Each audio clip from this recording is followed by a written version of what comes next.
করতে হবে smart meter বাতিল করতেই হবে।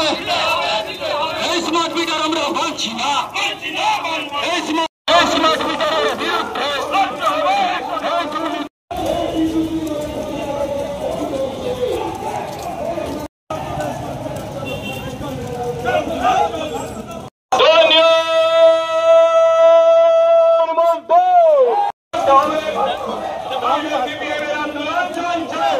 সিদ্ধান্ত অবিলম্বে বাতিল করতে হবে।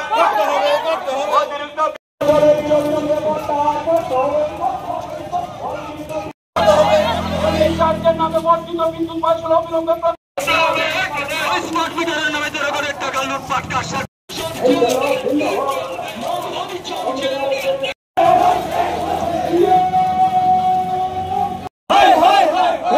বিরোধী বিজেপি বাতিল করতে হবে। স্মার্ট মিটারের নামে জনগণের টাকা লুটপাট প্রত্যাহার করতে হবে। অবিলম্বে বর্ধিত বিদ্যুৎ মাশুল প্রত্যাহার করতে হবে।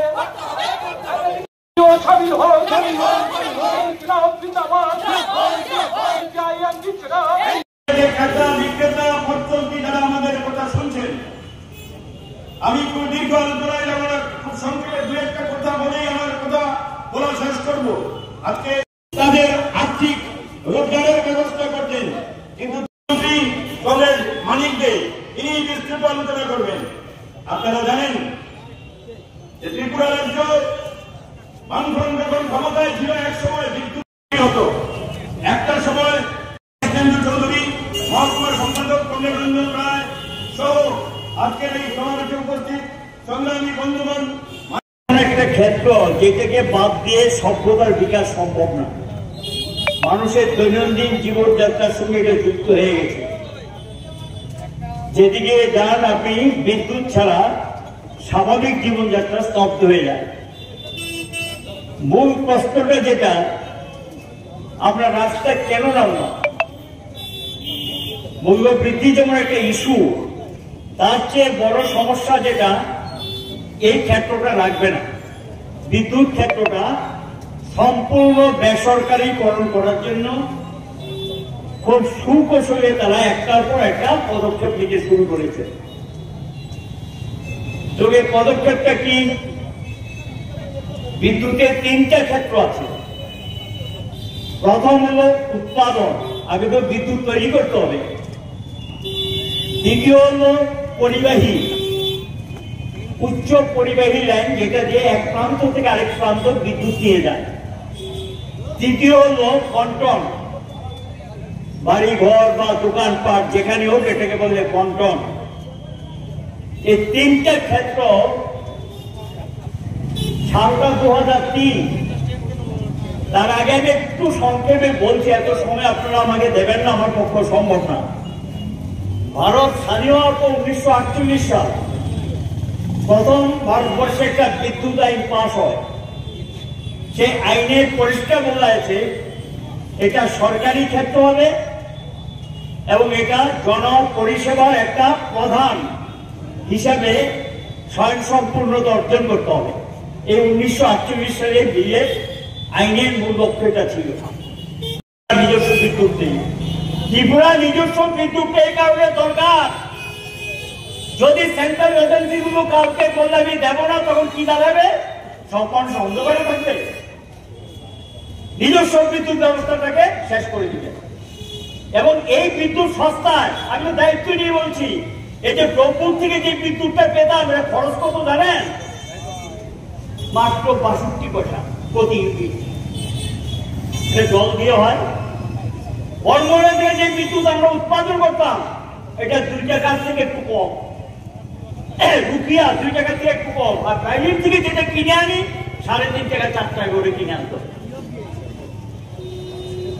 দুইটা এক, দুইটা কি দেখ না। এবং এই জায়গায় ত্রিপুরার উৎপাদন যেটা, এটাকে বন্ধ করে দিয়েছে। ভবিষ্যতে কি দাঁড়াবে ত্রিপুরার অবস্থা?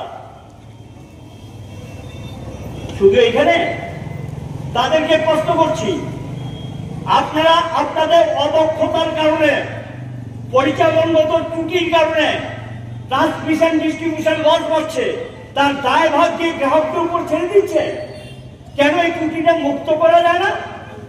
আমাদের সমস্ত ইঞ্জিনিয়ার ছিলেন, এই কর্মচারী ছিলেন, তারাই কি এটাকে নিজের পায়ে নিজে দাঁড় করিয়েছে, একটা লাভজনক সংস্থায় পরিণত করেছে। এটিকে ভর্তি করেছে, আমি বিশ্বাস করি এটা করেছে আমাদের ইঞ্জিনিয়াররা, রাজ্যের জনগণ, নিশ্চয়ই বামফ্রন্ট সরকারের পরামর্শ, সবটা মিলেই এর সাফল্য।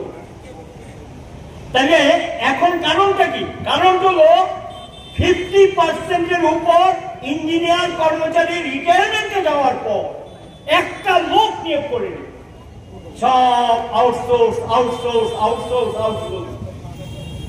5টা ডিভিশন দিয়ে দিল আপনাদের কৈলাসহর, কুমারঘাট, ওইটা ওই যে লঙ্কাবেলি, আমবাসা, ওইদিকে সাপুর, ওইদিকে মোহনপুর, এগুলো দিয়ে দিয়েছে প্রাইভেট। শুধু যে প্রাইভেটের কাছে দিলে তারা তো এই বিদ্যুৎই কিনে নেবে, এটা বিক্রি করবে। তারা কি আলাদা লাইন করেছে? এই যে লাইনগুলো কার? সরকারের টাকা। সরকারের টাকা মানে জনগণের টাকা। যে এখানে ব্যবসা করতে এসেছে সে কোনো লাইন করেছে, কোনো সাবস্টেশন বসিয়েছে, কোনো ট্রান্সফরমার কিনেছে?